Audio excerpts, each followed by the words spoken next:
آج ہمیں کوئی نہیں ہرا سکتا کیونکہ ہم تعداد میں زیادہ ہیں. تو اللہ سبحانہ تعالیٰ نے معاملہ برعکس کر دیا. اللہ اس سے پہلے بہت سے موقعوں پر تمہاری مدد کر چکا ہے اور حنین کے دن بھی اسی نے تمہاری مدد کی تھی جبکہ تمہیں اپنی کثرت پہ ناز تھا مگر وہ کثرت تمہارے کسی کام نہ آئی. وسائل اسباب ضروری ہوتے ہیں لیکن ان کیا جاتا. بھروسہ اللہ کی ذات پر ہوتا ہے. اور زمین اپنی فراخی کے باوجود تم پر تنگ ہو گئی اور تم پیٹ دکھا کر بھاگ کھڑے ہوئے. یعنی حوازن اور ثقیف قبائل کے تیر اندازوں نے مسلمانوں پہ وہ تیر برسائے کہ مسلمان پلٹ گئے. ثم انزل اللہ سکینتہ علی رسولہ وعلی المؤمنین. پھر اللہ نے اپنے رسول اور مومنوں پر تسکین نازل کی، سکینت اتاری اور ایسے لشکر اتارے جو تمہیں نظر نہیں آتے تھے، یعنی فرشتوں سے مدد کی اور کافروں کو سزا دی اور کافروں کا یہی بدلہ ہے. یہاں بھی مسلمانوں کو کثیر تعداد میں جنگی قید اور مال غنیمت حاصل ہوا تھا اور سب اللہ کی مدد سے ہوا. پھر اس کے بعد اللہ جسے چاہتا ہے توبہ کی توفیق اور وہ درگزر کرنے والا اور رحم کرنے والا ہے. یہ حنین والے طائف کے علاقے کے لوگ تھے. آپ کو معلوم ہے طائف والوں نے نبی صلی اللہ علیہ وسلم سے کیا معاملہ کیا تھا، لیکن جب نبی صلی اللہ علیہ وسلم نے ان کے قیدی واپس کر دیے تو وہ کثرت سے مسلمان ہو گئے. یہ وہی لوگ جو کل تک آپ کے دشمن تھے اور آپ کو کہا بھی گیا کہ آپ بدلہ لے سکتے ہیں ان سے. آپ نے فرمایا شاید ان کی نسلوں میں سے کوئی مسلمان ہو. تو آج یہ لوگ مسلمان ہو گئے اور پھر انہی کی نسلوں میں سے محمد بن قاسم اور بہت سے لوگ نکلے جو مسلمانوں کے لیے کامیابیوں کا ذریعہ بنے. اے ایمان والو، مشرک ناپاک لوگ ہیں، لہٰذا اس سال کے بعد وہ مسجد حرام کے قریب بھی نہ پھٹکنے پائیں. اب داخلہ بند کر دیا گیا. یہ ساری پریویلیجز، یہ ساری پروویژنز کیوں لی جا رہی ہیں واپس؟ تاکہ انہیں احساس ہو کہ وہ غلط کر رہے ہیں اور وہ ہدایت کی طرف پلٹ آئیں. اور اگر تمہیں مفلسی کا ڈر ہو کہ یہ نہیں آئیں گے تو بزنس کم ہو جائے گا، تو اللہ اگر چاہے تو جلد ہی تمہیں اپنی مہربانی سے غنی کر دے گا. یہ نہیں ہوں گے تو اور لوگ مسلمان ہو کر حج اور عمرے کے لیے آئیں گے اور تمہارا بزنس بڑھ جائے گا. اور اللہ سب کچھ جاننے والا اور حکمت والا ہے. کبھی ایسا بھی ہوتا ہے کہ اللہ سبحانہ تعالیٰ کے راستے میں انسان کو دنیاوی مفاد سے پیچھے ہٹنا پڑتا ہے، پھر اللہ سبحانہ تعالیٰ جو قسمت میں لکھا ہوتا ہے وہ دے دیتا ہے، کسی اور راستے سے دے دیتا ہے. جو ملنا ہے وہ تو مل کے رہنا ہے، اسے نافرمانی سے حاصل نہ کریں، اسے اللہ کی اطاعت سے حاصل کریں. تو رزق کی تقسیم مخلوق کے ہاتھ میں نہیں ہے. فقر سے مت ڈرو. مشرکین مکہ جو تھے وہ مکہ میں غلہ لاتے تھے، تو اب ان کو وہاں آنے سے روک دیا گیا تو مسلمانوں کو ڈر ہوا کہ اب غذائی قلت ہو جائے گی. تو کہا کہ نہیں، اللہ اپنے فضل سے غنی کرے گا. اور پھر وہی ہوا، سارا عرب مسلمان ہو گیا اور مکہ کی طرف ہر طرف سے غلہ آنا شروع ہو گیا. دولت کی ریل پیل ہو گئی. اور اہل کتاب میں سے ان لوگوں کے ساتھ جنگ کرو جو نہ اللہ پر ایمان لاتے ہیں، نہ آخرت کے دن پر، نہ ان چیزوں کو حرام سمجھتے ہیں جو اللہ اور اس کے رسول نے ان پہ حرام کی ہیں، اور نہ ہی دین حق کو اپنا دین بناتے ہیں، یہاں تک کہ وہ اپنے ہاتھ سے جزیہ ادا کریں اور چھوٹے بن کر رہنا گوارا کر لیں. یعنی مشرکین مکہ کے بعد اہل کتاب سے نمٹنے کی تلقین کی جا رہی، کیونکہ نبی صلی اللہ علیہ وسلم کو جزیرۃ العرب میں سب کو مسلمان کرنا تھا. یہودی کہتے ہیں عزیر اللہ کا بیٹا اور عیسائی کہتے ہیں مسیح اللہ کا بیٹا ہے. یہ تو ان کے منہ کی باتیں ہیں. وہ ان کافروں کے قول کی ریس کر رہے ہیں جو ان سے پہلے تھے، کیونکہ مشرکین فرشتوں کو اللہ کی بیٹیاں قرار دیتے تھے، تو ان کے دیکھا دیکھی انہوں نے بھی کچھ ہستیوں کو اللہ کی اولاد قرار دے دیا. اللہ انہیں غارت کرے. یہ کہاں سے بہکائے جا رہے ہیں؟ انہوں نے اپنے علماء اور درویشوں کو اللہ کے سوا اپنا رب بنا لیا ہے، اور مسیح ابن مریم کو بھی. عدی بن حاتم جو عیسائی تھے، مسلمان ہوئے، جب انہوں نے یہ آیت سنی تو انہوں نے کہا کہ ہم تو اپنے علماء کو رب نہیں بناتے. تو آپ نے فرمایا کہ کیا تم ان کے حلال کو حلال اور حرام کو حرام نہیں سمجھتے؟ تو رب وہ ہوتا ہے جو قوانین بھی دیتا ہے. حالانکہ انہیں یہ حکم دیا گیا تھا کہ ایک اللہ کے سوا کسی کی عبادت نہ کریں جس کے سوا کوئی الہ نہیں. اللہ تعالیٰ ان چیزوں سے پاک ہے جو وہ شریک ٹھہراتے ہیں. وہ یہ چاہتے ہیں کہ اللہ کے نور کو اپنی پھونکوں سے بجھا دیں، یعنی اپنے غلط پروپیگنڈے سے اسلام کے خلاف ایسی باتیں کرے کہ لوگ اسلام سے متنفر ہو جائیں. اگر اس پروپیگنڈے سے ہی اسلام کو ختم ہونا ہوتا تو اب تک ہو چکا ہوتا، کیونکہ ہر دور میں یہ کوششیں جاری رہی کہ ایسی ایسی تنقید کرو، ایسی ایسی غلط باتیں اسلام سے منسوب کرو کہ لوگ مسلمان نہ ہو اور جو ہیں وہ بھی اس سے پھر جائیں. لیکن اللہ کو یہ بات منظور نہیں. وہ اس پروپیگنڈے کو کامیاب نہیں ہونے دے گا. وہ اپنے نور کو پورا کر کے رہے گا، خواہ یہ بات کافروں کو کتنی ہی بری لگے.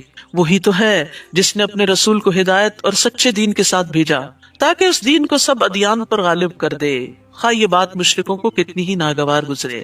دین کو غالب کرنے کا مطلب کیا ہے؟ کہ کثرت سے لوگ مسلمان ہو جائیں. پھر فرمایا یا ایھا الذین آمنوا، اے لوگوں جو ایمان لائے ہو. اہل کتاب کے اکثر عالم اور درویش لوگوں کے مال ناجائز طریقوں سے کھاتے ہیں، یعنی رشوت لے کر ان کی پسند کے فتوے وغیرہ دیتے ہیں اور اللہ کے راستے سے روکتے ہیں. جو لوگ سونا اور چاندی جمع کر کے رکھتے ہیں اور اسے اللہ کی راہ میں خرچ نہیں کرتے، آپ انہیں دردناک عذاب کی خوشخبری دے دیجئے. اگرچہ آیت ایک خاص کانٹیکس میں ہے لیکن یہ پھر سب کے لیے عام ہے. تو کنز وہ مال ہوتا ہے جس کی زکوٰۃ ادا نہ کی جائے، تو یہاں ایسے سب لوگوں کو وارن کیا جا رہا ہے کہ اگر وہ مال جمع رکھتے ہیں اور اس میں سے اللہ کا حق نہیں دیتے، غریبوں کا حق نہیں دیتے، تو پھر وہ مال قیامت کے دن ان کے لیے مصیبت بن جائے گا، جس دن اس سونے اور چاندی کو جہنم کی آگ میں تپایا جائے گا، پھر اس سے ان کی پیشانیوں، پہلوؤں اور پشتوں کو داغا جائے گا۔ یہ زکوٰۃ نہ دینے والے کا انجام بتایا جا رہا ہے۔ حشر کے میدان میں یہ حشر ہوگا اس کا، اور کہا جائے گا یہ ہے وہ خزانہ جو تم نے اپنے لیے جمع کر رکھا تھا، یعنی دنیا میں اس کی زکوٰۃ نہیں نکالی، لہٰذا اب اپنی جمع شدہ دولت کا مزہ چکھو۔ کیا فائدہ اس مال کا جو انسان کے لیے مصیبت کا باعث بنے۔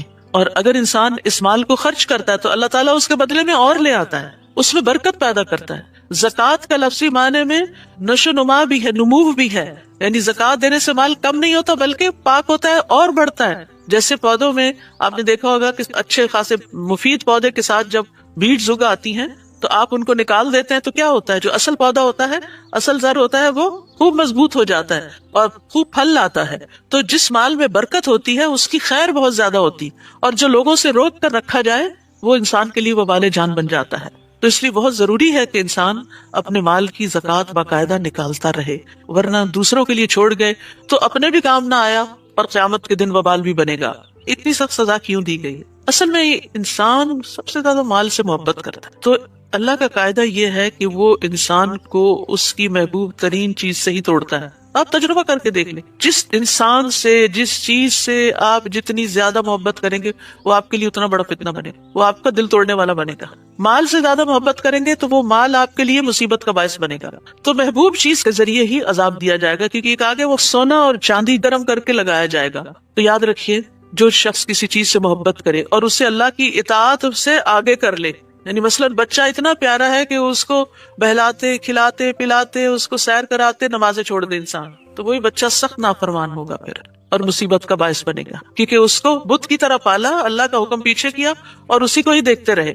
اور اسی طرح باقی چیزیں بھی، ان عدت الشہور عند اللہ 12 شہرا فی کتاب اللہ، جس دن اللہ نے آسمانوں اور زمین کو پیدا کیا اس دن سے اللہ کے نوشتے کے مطابق اللہ کے ہاں مہینوں کی تعداد 12 ہے۔ یہ جو سال کے 12 مہینے ہیں یہ کسی انسان نے ڈیوائس نہیں کیا، بلکہ ڈے 1 سے ہی 12 ہیں، جب سے یہ روایت چلی آ رہی ہے، جن میں 4 مہینے حرمت والے ہیں۔ یہی مستقل ضابطہ ہے، لہٰذا ان مہینوں میں قتال ناحق سے اپنے اوپر ظلم نہ کرو، اور مشرکوں سے سب مل کر لڑو جیسے وہ تم سے مل کر لڑتے ہیں، اور جان لو کہ اللہ متقین کے ساتھ ہے۔ مہینوں کو پیچھے ہٹا دینا ایک مزید کافرانہ حرکت ہے۔ اہل عرب کیا کرتے تھے؟ لڑائی کے بڑے دل دادا تھے، حرام مہینوں میں جنگ کرنا منع تھا، اور جب وہ حرام مہینوں میں لڑنا چاہتے تو حرام کو حلال کر لیتے اور حلال کو حرام کر لیتے۔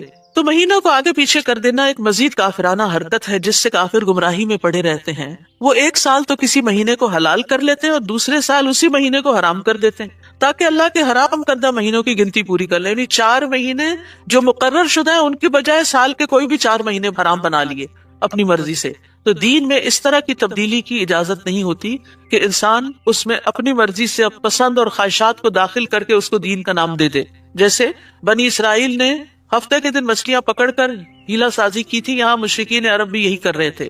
اس طرح وہ اس مہینے کو حلال کر لیتے جسے اللہ نے حرام کیا تھا، ان کے لیے ان کے برے اعمال خوشنما بنا دیے گئے ہیں، اور اللہ کافروں کو سیدھی راہ نہیں دکھاتا۔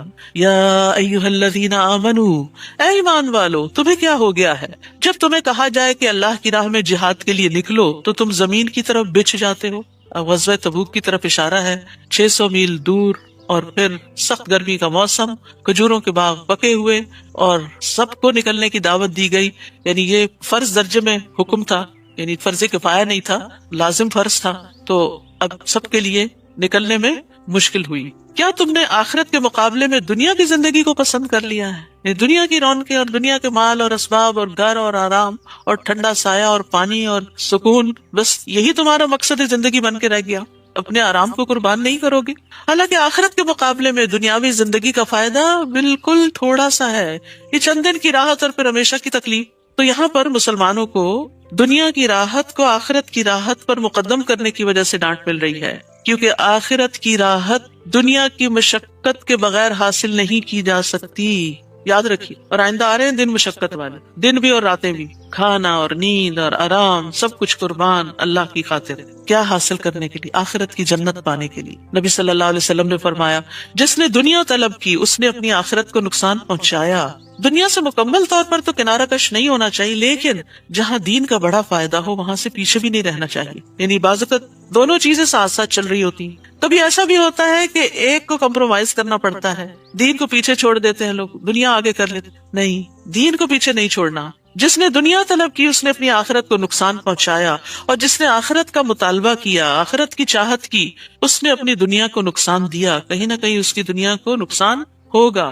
بس تم باقی رہنے والی آخرت کی خاطر فنا ہونے والی دنیا کا نقصان ہونے دو، کوئی بات نہیں. اگر ہو بھی گیا تو آخرت میں ایک ایک چیز کا بدلہ مل جائے گا. اگر تم نہ نکلو گے تو اللہ تمہیں دردناک سزا دے گا، اور تمہارے علاوہ دوسرے لوگ لے آئے گا، اور تم ان کا کچھ بگاڑ نہ سکو گے. اور اللہ ہر چیز پر قادر ہے. نہیں، اگر تم دین کی خدمت نہیں کرو گے تو اللہ تعالیٰ یہ کام کسی اور سے لے لے گا. یہ چیز دل کو کتنی تکلیف دیتی ہے. نہیں، اللہ تعالیٰ ہمیں آپ کے لیے، اللہ تعالیٰ ہم سے کام لیں، ہماری جگہ کسی اور کو بدل کر نہ لائیں. اگر تم اس نبی کی مدد نہ کرو گے تو اس سے پہلے اللہ نے اس کی مدد کی جب کافروں نے اسے مکہ سے نکال دیا تھا.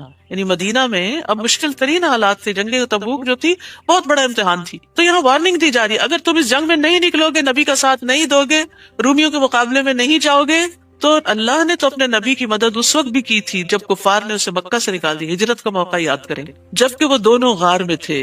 دوسرا کون تھا؟ حضرت ابو بکر. اور وہ دو میں سے دوسرا تھا، اور اپنے ساتھی سے کہہ رہا تھا غم نہ کرو، اللہ ہمارے ساتھ ہے. سبحان اللہ، دشمن سر پہ پہنچا ہوا ہے اور اتنا توکل اللہ پہ کہ فکر نہیں کرو، غم نہیں کرو. حضرت ابو بکر کا ایمان بھی بہت بڑا تھا، لیکن پھر بھی نبی صلی اللہ علیہ وسلم ان کو تسلی دے رہے ہیں کیونکہ انسان تھے نا ابو بکر. اور پھر آپ دیکھیے کہ وتواصوا بالحق وتواصوا بالصبر ہر لیول پہ کرنے کی ضرورت ہوتی. ہم بعض اوقات اپنے بزرگوں کو، بڑوں کو، علماء کو، دین کی طرف بلانے والوں کو کسی مشکل وقت میں چھوڑ دیتے. ان کو تو سب کچھ پتا ہے، یہ تو خود ہی سمجھ جائیں گے. نہیں، وہ بھی بھولنے والے ہوتے ہیں. بعض اوقات سکھانے والے، پڑھانے والے جن کو پڑھاتے وہ زیادہ یاد رکھتے ہیں، اور مشکل وقت میں ان کو سبق زیادہ یاد آتا ہے کہ ہمارے دین کا حکم کیا ہے. تو اس لیے ہمارے دین نے ایک بڑا خوبصورت اصول دے دیا ہمیں کامیاب ہونے کے لیے اور نقصان سے بچنے کے لیے. وتواصوا بالحق وتواصوا بالصبر. جب کوئی پھسلنے لگے، جب کوئی گھبرانے لگے تو اس کو تھام لو، اس کو تسلی دو. لا تحزن، ڈونٹ بی سیڈ، غم نہیں کرو. ان اللہ معنا، اللہ ہمارے ساتھ ہے. پھر اللہ تعالیٰ نے اس پر اپنی طرف سے سکون قلب نازل کیا، دل کو ٹھہرا دیا، اور ایسے لشکروں سے اس کی مدد کی جو تمہیں نظر نہیں آتے تھے. دوسری بار یہ بات ہو رہی ہے اللہ تعالیٰ کس طرح مدد کرتا ہے. اگر آپ اللہ کے لیے خالص ہو جائے تو اللہ تعالیٰ خود آپ کی حفاظت کرتا ہے. اور کافروں کے بول کو سرنگوں کر دیا. وہ جو آپ کو پکڑنے پہ سارے ایکا کر چکے تھے اور مارنے پہ تلے ہوئے تھے، وہ سب ذلیل و خوار ہوئے. اور بول تو اللہ ہی کا بالا ہے، اور اللہ ہر چیز پر غالب اور حکمت والا ہے. تو اس آیت سے حضرت ابو بکر رضی اللہ عنہ کی فضیلت بھی ثابت ہوتی ہے. حضرت ابو بکر جو تھے ان کے دین پر بڑے احسانات تھے. عبداللہ بن عباس کہتے ہیں کہ رسول اللہ صلی اللہ علیہ وسلم اپنے مرض وفات میں باہر تشریف لائے. سر پہ پٹی بندھی ہوئی تھی. آپ ممبر پہ بیٹھے، اللہ کی حمد و ثنا کی اور فرمایا کوئی شخص بھی ایسا نہیں جس نے ابو بکر بن قحافہ سے زیادہ مجھ پر اپنی جان و مال کے ذریعے احسان کیا ہو. اور اگر میں کسی کو لوگوں میں سے خلیل بناتا تو ابو بکر کو بناتا، لیکن اسلام کی دوستی سب سے افضل ہے. میری طرف سے ابو بکر کی کھڑکی چھوڑ کر اس مسجد کی